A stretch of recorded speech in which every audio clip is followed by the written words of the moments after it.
Ji next is motion parallax, the direction of motion across the retina. अब जो motion की यानी हरकत करने की जो डायरेक्शन है उस जो आंखों पे आती है वो डिपेंड करती है where we are pointing our eyes, कि हमने अपनी आंखों को किस जगह पे पॉइंट किया हुआ है। कि मोशन की जो डायरेक्शन है वो इस चीज़ पे डिपेंड करती है कि हमारी आंखें किस तरफ देख रही हैं। Points closer to us than the target of our gaze appear to be moving. अब यहाँ पे अगर एक आंखों का यानी हम एक क्लोज़र पॉइंट पे हम उस पर देखना शुरू कर दें, जो हमारा टारगेट है उस वो दूर है, ये देखें ये टारगेट है, अगर हम यहाँ पे पॉइंट क्लोज़र करते हैं अपनी आंखों का, यहाँ से यानी दरमियान से चीज़ को देखना शुरू करते हैं, और points farther away appear to be moving in the small direction. अब अगर हम इस चीज़ पे फोकस करें तो ये चीज़ जो है वो हम गौर से देखें अगर इस तस्वीर की तरफ, तो ये हमें मूव करती हुई दिखाई देती है। रियल में ऐसा नहीं है, लेकिन ये हमें हरकत करती हुई उसी डायरेक्शन में दिखाई देती है जो उसके डिज़ाइन का या हमारी आंखों के फोकस का जो पॉइंट होगा, हमें उस तरफ ये मूव करती हुई दिखाई देगी। ये वाला क्यू जो होता है ये मोशन पैरालैक्स कहलाता है, कि कोई चीज़ मोशन में होती नहीं लेकिन हमें मूव करती हुई दिखाई देती है। द क्लियरेस्ट एग्जाम्पल में occur when we are in a car, कि जब हम गाड़ी में होते हैं लुकिंग आउट और बाहर देख रहे होते हैं। When car is going at a modest speed, जब गाड़ी एक दरमियानी स्पीड पे जा रही होती है। Nearby utility poles and fences, के करीब के जो यानी होते हैं पोल्स, आप उसको कह सकते हैं कि खंबे वगैरह लगे होते हैं, जो झाड़ियाँ होती हैं, ये सारे ऑपोजिट डायरेक्शन में हमें मूव करते नज़र आते हैं, कि यानी हम आगे की तरफ जा रहे होते हैं और ये हमें मूव करते दिखाई देते हैं, कि ये पीछे की तरफ हरकत करते हुए दिखाई देते हैं। Objects farther away seem to be moving more slowly. अब जो करीब करीब के गाड़ी के फ़ौरन बाहर की जो चीज़ें होती हैं वो हमें तेज़ी से वो पीछे रह जाती हैं, पीछे की तरफ हरकत करती हैं, हम आगे बढ़ जाते हैं। वो चीज़ें हरकत नहीं कर रही होती, हरकत हम कर रहे होते हैं लेकिन हमें अंदाज़ा नहीं होता। That is motion parallax. और आप कभी दूर तक नज़र भर के देखें, जो दूर की चीज़ें होंगी वो आहिस्ता आहिस्ता हरकत करती हुई आपके साथ आहिस्ता आहिस्ता हरकत करती हुई जाएंगी, लेकिन जो करीब की चीज़ें होंगी वो तेज़ हरकत करती हुई आपके साथ जो है वो आगे बढ़ जाएंगी। That is known as motion parallax. Texture जो ग्रेडियंट्स हैं, uniformly textured surface produce texture gradient. अब ये जो एक जैसा ग्रेडियंट्स जो हैं वो सेम लगते हैं हमें जब एक टेक्सचर ग्राउंड होता है, that provide information about depth as the surface recedes. अब ये देखें कि जो प्रोमिनेंट है वो हमें लग रहा है कि ये फ्रंट में है, ये करीब में है, और जो छोटे छोटे डॉट्स हैं वो हमें दूर के वे में जो है वो नज़र आ रहे होते हैं। About depth as the surface जो रिड्यूस द साइज़। अब जो सरफेस है वो जैसे साइज़ को रिड्यूस कर देती है, कि जो दूर होगा वो छोटा नज़र आएगा और जो करीब है वो बड़े वाला नज़र आएगा। Two additional cues for depth come from gradients which are continuous changes across the visual field. A textual gradient is a gradual जो है वो gradual change in the texture or grain of the visual field. Texture appear less detail as distance increases in a texture in a surface. अब क्या होता है कि जो करीब होता है वो हमें खुला खुला भी वाइड भी लगता है, और ये हमें जो है ना वो हमारे विजुअल फील्ड में जो है वो इस तरह का अलूजन पैदा कर देता है कि ये चीज़ें हमें स्कैटर लगती हैं, और जो दूर होती हैं वो होता तो यही वाला डिज़ाइन है लेकिन दूर के होने की वजह से वो छोटा नज़र आता है और हमें भरा भरा नज़र आता है, और ये इस तरह से उन का क्यू जो है वो सरफेस का वो चेंज कर देती हैं रेटिनल इमेज के साथ, और इस वजह से हमें डिस्टेंस का अंदाज़ा होता है कि ये चीज़ हमारे से वो जो सबसे छोटी नज़र आएगी वो ज़्यादा दूर है, ये उससे कम दूर है, ये उससे भी कम है, और ये हमारे करीब हैं। Relative brightness reduced clarity is interpreted as a cue of greater distance. अब जो चीज़ हमें सही तरह से क्लियर नहीं नज़र नहीं आ रही होती वो इस वजह से भी सही नज़र नहीं आ रही होती कि वो डिस्टेंस पे होती है, फासले पे होती है। द इफेक्ट ऑफ क्लैरिटी और perceive distance explains why a mountain appears to be huge और hazy day as compare to sunny day. Hazy day में जो होता है वो जो माउंटेन होता है वो ह्यूज और इस तरह से नज़र आता है, due to it dimmer object seem more distance, कि जो इस तरह के ऊंचे ऑब्जेक्ट होते हैं वो हमें दूर नज़र आते हैं, वो हमें करीब नज़र नहीं आते।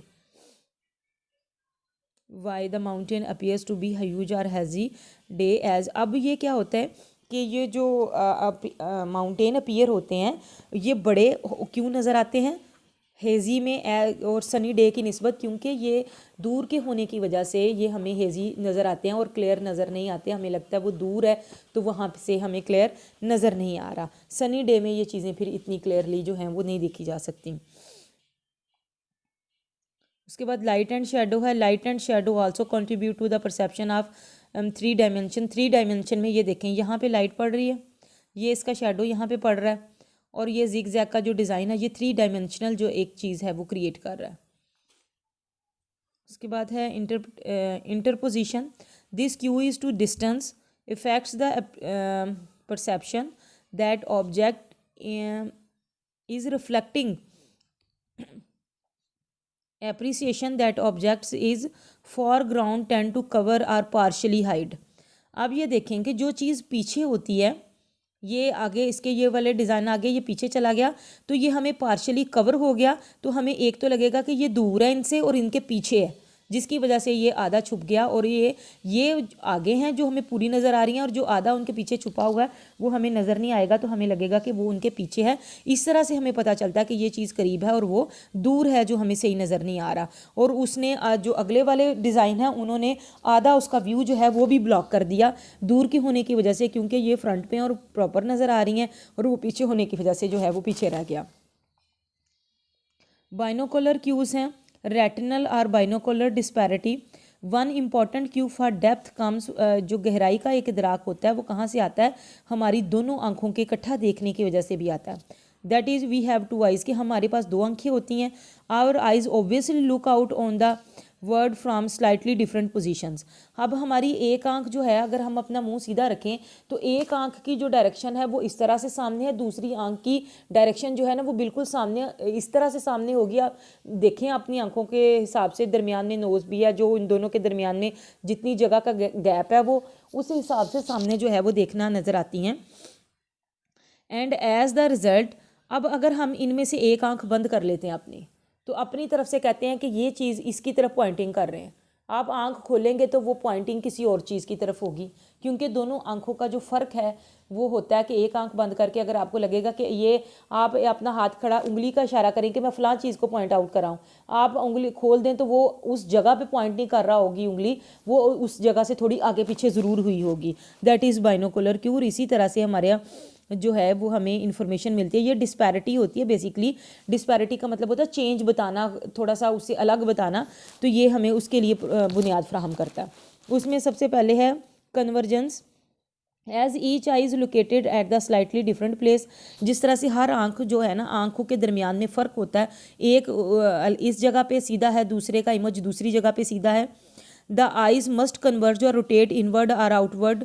जब हम किसी चीज़ को देखते हैं तो हमारी दोनों आंखें मूव करती हैं एक ही जगह पे, ठीक है। जब हम दूर से किसी चीज़ को देखते हैं तो हमारी आंखें स्क्वीज़ कर लेती हैं, जैसे हम अपनी आंखें सुकेड़ लेते हैं दूर से देखने के लिए, और जितनी कोई चीज़ करीब होगी उतना ही हमारी आंखें खुल जाएंगी और हम उसको वाइडली उसको जो है वो देख सकेंगे। ये और closer the object the more the eye must converge. और जब जितनी वो चीज़ें हमारे करीब अब करते चले जाएंगे, आंखों की कन्वर्जेंसी जो है वो बढ़ती चली जाएगी। ये हमें इन्फॉर्मेशन ब्रेन से मिलती है। Convergence reflect that we know how our eyes are aligned in our heads, कि हमारे हेड में किस तरह से ये चीज़ें अलाइंड हैं, कैसे लगी हुई हैं। Even if we seldom pay much attention to it, अगर हम इसे ज़्यादा तवज्जो दें, as we go gaze off into distances, अगर हम फासले पर तवज्जो दें कि वो किस तरह से होता है और कितना ज़्यादा है। Our eyes aim out almost parallel fashion, तो हमारी आंखें जो है ना वो तकरीबन एक दूसरे के पैरेलल चलती हैं, इकट्ठी एक तरफ देखेंगी। फोकस जब हम किसी चीज़ पे करते हैं तो हमारी दोनों आंखें इकट्ठी करती हैं, और जितना वो ऑब्जेक्ट हमारी आंखों के करीब आता चला जाएगा तो हमारी आंखें इकट्ठे जो है वो कन्वर्ज ज़्यादा होंगी। Which is an indication that we are looking at closer object, जो इस चीज़ का मतलब है कि हम किसी करीब की चीज़ को जो है वो देख रहे हैं। उसके बाद अकोमोडेशन है। It is a unique Q for short distance, ये छोटे फासले के लिए एक जो है वो क्यू है। To bring an image into focus of the retina, retina के फोकस में लाने के लिए किसी भी इमेज को the lens of the eyes change shape, accommodate करते हैं। जैसे दूर की चीज़ों को देखने के लिए हमारी आंखें जो हैं वो और तरह से देखती हैं और करीब से देखने के लिए वो हमारी आंखें जो हैं वो वाइडन हो जाती हैं। Information about the activity of muscle is relate on brain, ये हमारे ब्रेन की एक्टिविटी पे होता है कि वो खुद हमारी आंखों की पोजीशन जो है ना वो दूर के ऑब्जेक्ट को देखने के लिए और करीब से देखने के लिए जो है वो वाइडन हो जाता है और दूर के लिए जो है वो इस तरह से कन्वर्ज हो जाता है कि वो help create the perception of distance, और इस तरह से फासले का जो इदराक है आंख के अंदर वो पैदा होता है। उसके बाद है role of sound localization in depth perception. Depth perception में जो है वो आंख का रोल जो है वो किस तरह से होता है। It provide the Q for source of sound, जो कान है वो साउंड की लोकेशन बताते हैं हमें डेप्थ परसेप्शन में कि आवाज़ जो है वो कहाँ से आ रही है। It is sound to be continuous peak of sound wave coming towards the right side of the head. अगर तो आवाज़ें राइट साइड से आ रही हैं तो हमारे वो राइट ईयर में वो पहले पहुँचेंगी, और अगर लेफ़्ट साइड से हैं तो लेफ़्ट वाली साइड पे वो पहले पहुँचेंगी। Brain can use both timing and intensity sound cues locate their source, और ब्रेन जो है वो आवाज़ों के सोर्स को लोकेट करने के लिए फिर दोनों तरफ देखता है।